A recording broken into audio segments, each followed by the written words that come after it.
Catherine, a famous author, decides to participate in a retreat in Morocco to finish her novel. She avoids all the other authors but gets close to a man in finance, Owen, who also feels out of place. When Catherine Lowe arrives in Marrakesh, Morocco, she gets a voice note from her editor, Mona. She knows about Catherine's retreat and reminds her to focus on the deadline. Hamid greets her at the writer's retreat at Kasbah Ashab. The owner of the place, Fatema Benzakour, is dining with the other guests. Hamid brings her to the best room in the retreat, even if she confirmed very late. Hamid wants to take her for dinner, but Catherine insists that she needs to rest for the night. The next morning, another writer, Lily Kemp, arrives at the retreat with her boyfriend Owen. Fatema greets them personally and shows them to their garden room. Lily feels grateful, but Owen seems sure she deserves it. Catherine's ex keeps sending her real estate ads, so she moves out of their home. She has flown all the way to Morocco to get some peace, but he doesn't care. As all the writers mingle with each other, Lily feels a little out of place. She thinks of herself as a beach writer among literary giants. Owen knows that she wrote a great book and deserves to be there. Lily starts fangirling when she spots Ada Dohan, who has won the Nobel Prize. Rafi Abdo approaches Lily, and she recognizes him from his memoirs. She introduces him to Owen and explains that Rafi wrote about his time as a child soldier in Libya. When Rafi asks a question about her book, Owen excuses himself. Owen feels lost among all the writers who have a lot to say. When someone asks what he writes, he admits he's only there to support Lily. She has dedicated her book to him, but Ada thinks of a book inside a writer like a fetus in a womb. She thinks it would have come out anyway without his support. She compares Owen to an amenity like a warm towel in business class for Lily. After dinner, Lily asks him to not take Ada seriously. They head towards their room and sleep with each other. Owen decides to stay up for a work call, but faces network issues. He runs towards the roof to get a signal. He informs his boss that the sale of the property has been cleared with Dave's family. His client, Dave, only wants to sell if he can stay on as CEO, and Owen has given his word. His boss agrees to this arrangement. Catherine, who is also on the roof to get water, notices him. She's confused about where she came from, so he guides her. The next morning, Owen wakes up to an empty bed and joins Lily and the others for breakfast.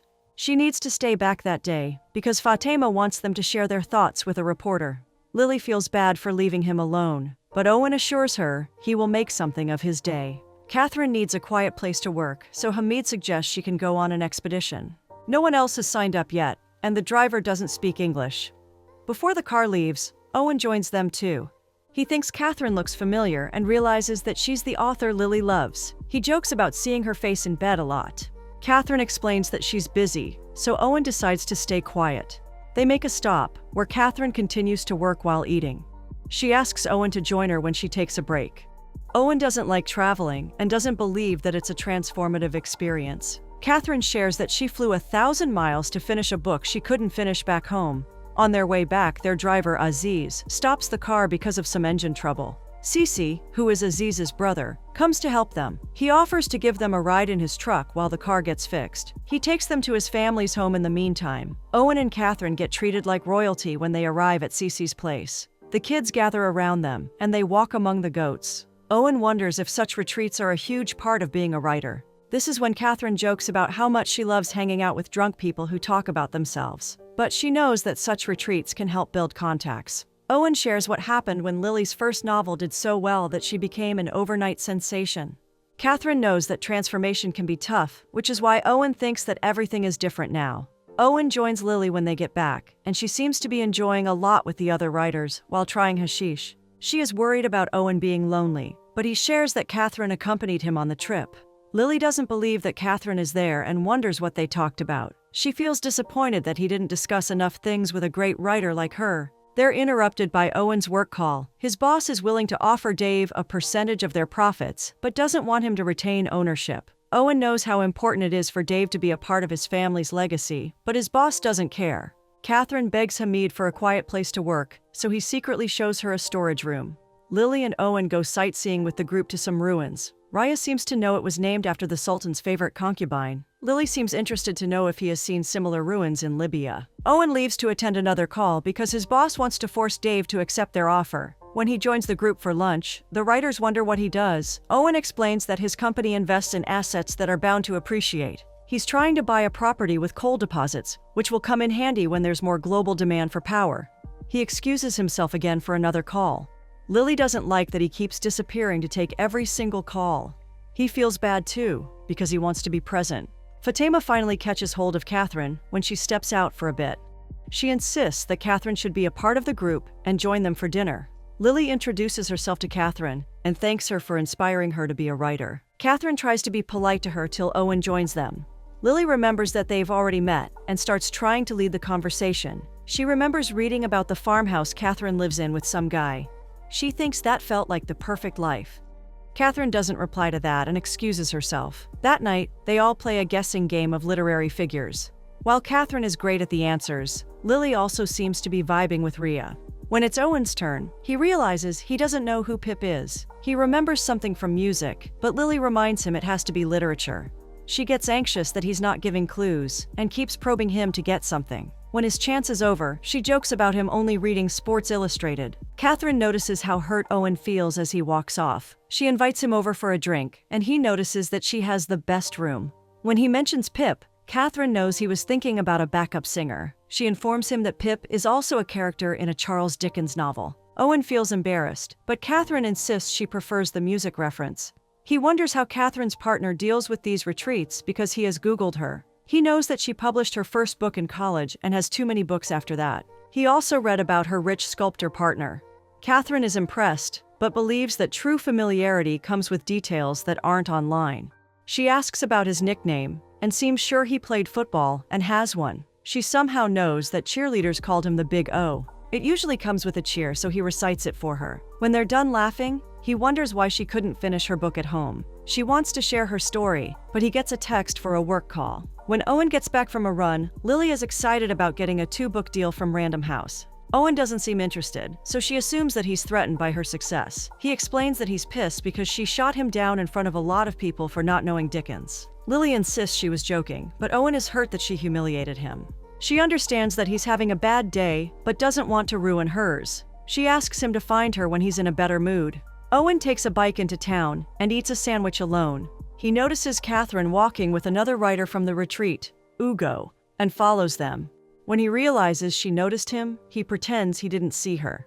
Owen keeps barfing the next day and realizes it was the sandwich. Lily feels bad for him, but the overnight desert trip is leaving soon. Owen asks her to go without him, and she does.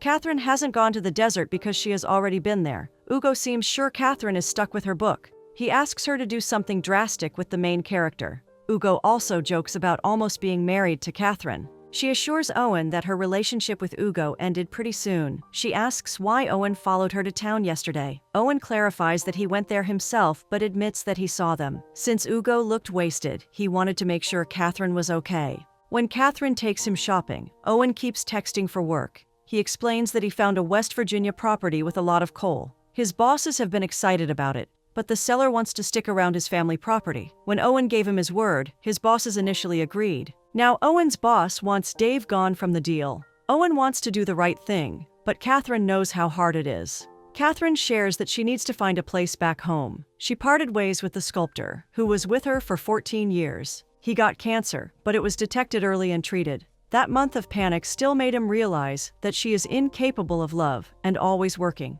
She finds it funny because she agrees with it. She also admits that she's stuck in her novel. Owen remembers his favorite coach, who believes that something is worth having only if it takes hard work. When they get back, Owen knows from all the noise that the writers are back. When Owen spots Lily, she is very high and dancing with Rhea. She's always giggly and even comes to the room without any clothes on. While Catherine is working in the storage room, she hears Lily and Owen arguing outside. When Lily confronts him about acting weird, Owen points out that she's always high. She thinks something is wrong with him for passing up the chance to see the Sahara Desert. He reminds her about the food poisoning, but she thinks he's ruining things for her. It has always bothered her that he doesn't appreciate art, and that they don't share the same interests. He gets angry and offers to stay out of her way for the rest of the trip. That night, Catherine finds Owen drunk outside her pool. He's thinking about the right way to live his life, so she consoles him. In the moment, he touches her legs and kisses her neck. She seems afraid of falling for a kid like him, which offends Owen, so he walks off. The next morning, Lily apologizes to Owen. She knows they have both been unhappy and admits that neither of them is perfect. She still wants to figure things out with him and start over. They both watch as she gets a text from Rhea with a picture of her. He walks off and packs his bags. He finds Catherine first and apologizes for being stupid when he was drunk. He thinks of her as the best part of the trip and asks her to accompany him wherever he's headed. They're excited to be alone on this adventurous trip and book a room for the night. He makes love to her against a wall and is glad she decided to come with him. They admit that they feel more like themselves with each other. The next morning, Owen wakes up to Catherine frantically writing something. She has figured out her whole book overnight after being stuck for so long. He feels flattered it's because of the night they spent and asks her to join him in bed again. He offers to give her space that day to work, but Catherine is sure she wants him around. After getting dressed, Owen informs Dave that his bosses will never let him retain ownership. He suggests that Dave should cancel the deal. Owen feels proud of initiating the process of quitting his job. He was inspired to take this bold step after looking at her work. He also wants to love what he does. Catherine supports him and is excited for whatever is in store for him. In the morning, Catherine thinks about getting a house in Morocco and living with Owen there. He has been thinking about the swing route, which is a passing pattern in football. It's used in a critical time and is about trusting your instincts enough to make a tough call. He thinks it's about finding hope in a big mess. As they enjoy that moment, someone snatches Catherine's bag. Owen runs after the thief, but he soon loses sight of him.